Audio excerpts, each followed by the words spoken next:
समस्त को नमस्कार। मुझे सौरा यूनिटी क्रिएशन तरफ आपण स्वागत करुच्ची। निहाती आपण समस्त भलर थे यह मोर विश्वास एवं प्रार्थना। क्षमा सदाप्रभु मनुष्य मान को कि प्रकार क्षमा करती ए विषय आपण मान कहवाक चाहे। परमेश्वर अपना प्रतिमूर्ति रे मनुष्य को निर्माण कले। से मनुष्य आदम एवं इभा अभा अपना सादृश्य रे एवं अपना प्रतिमूर्ति रे से निर्माण कले। ओके, सदा प्रभु से मान को आज्ञा देले तुम्बे एदन उद्यान बास करिवो एवं एदन उद्यान को जत्न करिवो। यह सदा प्रभुंकर आज्ञा तिला आदम को पाही, किंतु आदम सदाप्रभुंकर आज्ञान को तुच्छ ज्ञान कर अमान्य कले।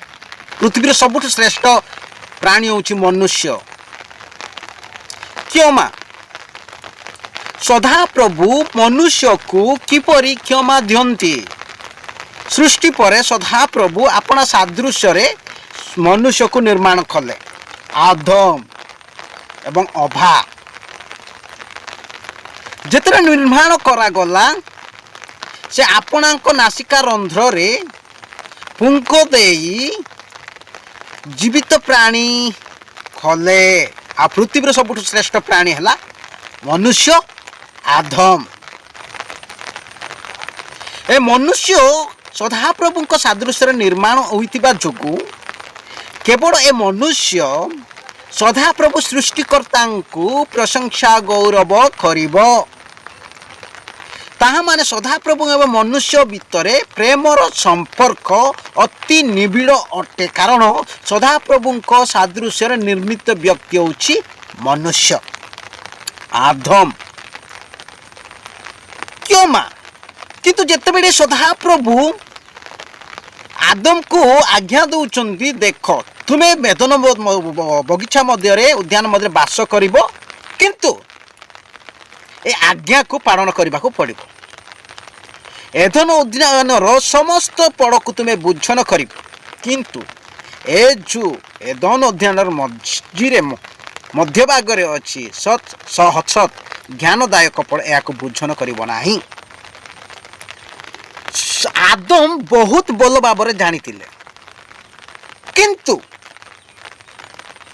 के जानी मनुष्य एवं ईश्वर को मध्य एते निबिड़ संपर्क प्रेमर तिला। ईश्वर को सादृश्य मनुष्य निर्मित तिला, तथापि ए मनुष्य अभांक द्वारा भूल काम कला, जहा ईश्वर उपस्थिति टारू दूर ही गला।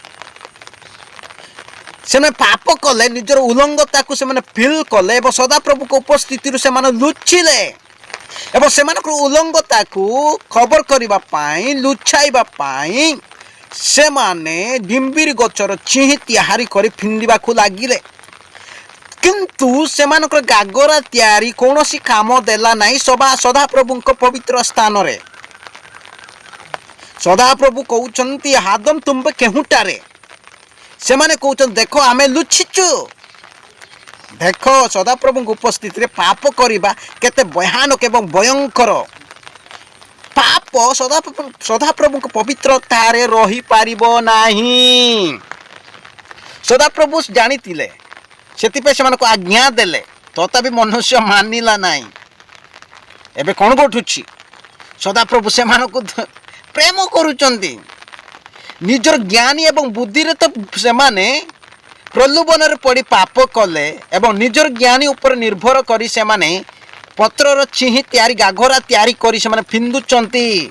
निजर लज्जित को लुचाइबा पाए, निजर उल्लंघता को लुचाइबा पाए, निजर पापरु मुक्ति पाइबा, तथापि किछि सफल होनी। सदाप्रभु सेमानक पर तुमबे केहुटारे के तुमको कहिला उल्लंघ बोली।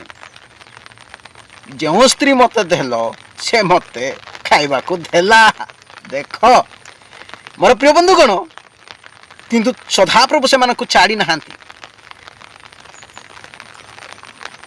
छमड़ा ଚମଡ଼ା ବସ୍ତ୍ର ଦେଇ ସେମାନଙ୍କୁ ଆବରଣ କଲେ। ତେବେ ସେମାନେ ମୁକ୍ତି ପାଇଲେ ଉଲଙ୍ଗ ଠାରୁ। ଆଉ ସଦାପ୍ରଭୁ ସେମାନଙ୍କୁ ଆଶୀର୍ବାଦ କଲେ, ସେମାନଙ୍କୁ ଏ ଧନ ଦୁନିଆରୁ ଥଡ଼ି ଦେଲେ। ଆଉ ସେମାନେ କୃଷିକର୍ମ କରିବା ପାଇଁ ଆଜ୍ଞା ଦେଲେ। ଯେଉଁ ମାଟିରେ ତୁମେ ନିର୍ମିତ ହୋଇଛ, ମୂର୍ତ୍ତିକାର ନିର୍ମିତ, ସେହି ମୂର୍ତ୍ତିକାର ତୁମେ ପରିଶ୍ରମ କରିବ। ନାରୀ, ତୁମେ ଏହି ପ୍ରକାର ଗର୍ଭବତୀ ହେବ ଏବଂ ଯନ୍ତ୍ରଣାରେ ତୁମେ ପ୍ରସବ କରିବ। ଦେଖ ମୋର ପ୍ରିୟ ବନ୍ଧୁଗଣ, ଈଶ୍ୱରଙ୍କ ଆଜ୍ଞା ଉଲ୍ଲଂଘନ କରିବା କେତେ ଭୟାନକ। ଈଶ୍ୱରଙ୍କ ଉପସ୍ଥିତିରୁ ତୁମେ ଦୂରେଇ ଯାଅ। ପବିତ୍ର ସ୍ଥାନ ଏଦନ ଉଦ୍ୟାନ ଥିଲା, ତୁମେ କେତେ ମଜାରେ ରହିବାକୁ ପଡ଼ିଥିଲା। କିନ୍ତୁ ଯେତେବେଳେ ତୁମେ ନିଜର ବୁଦ୍ଧି ଉପରେ ପ୍ରୟୋଗ କରି ପ୍ରଲୋଭନ ପଡ଼ି ସଦାପ୍ରଭୁଙ୍କ ଉପସ୍ଥିତି ଦୂରେଇ ଗଲ, ଥଡ଼ି ଦିଆଗଲା। ଏବେ ତୁମ୍ଭ କାମ ଥିଲା ନିଜେ ପାପରୁ ମୁକ୍ତି ପାଇବା ପାଇଁ ଘାଘରାଟି ତିଆରି କରି ପିନ୍ଧିବା ପାଇଁ, କିନ୍ତୁ ଯଥେଷ୍ଟ ନଥିଲା। ସଦାପ୍ରଭୁ ନିଜେ ଚମଡ଼ାର ବସ୍ତ୍ର ଦେଲେ। ଦେଖନ୍ତୁ ମୋର ପ୍ରିୟ ବନ୍ଧୁଗଣ, ଗୋଟେ କ୍ଷମା ଏମିତି ଥାଏ, ସଦାପ୍ରଭୁ ନିଜେ ଆପଣଙ୍କୁ କ୍ଷମା ଦିଅନ୍ତି। ଆପଣ ତାଙ୍କ ନିକଟକୁ ଆସନ୍ତୁ, ପବିତ୍ର ଜୀବନ କାଟନ୍ତୁ। ଧନ୍ୟବାଦ। ଭିଡ଼ିଓଟି କେମିତି ଲାଗିଲା ଲାଇକ୍ କରନ୍ତୁ, ସେୟାର କରନ୍ତୁ, କମେଣ୍ଟ ଦିଅନ୍ତୁ। ଯେଉଁମାନେ ଚ୍ୟାନେଲ ନୂଆ ଭାବେ ଅଛନ୍ତି ସବସ୍କ୍ରାଇବ୍ କରନ୍ତୁ।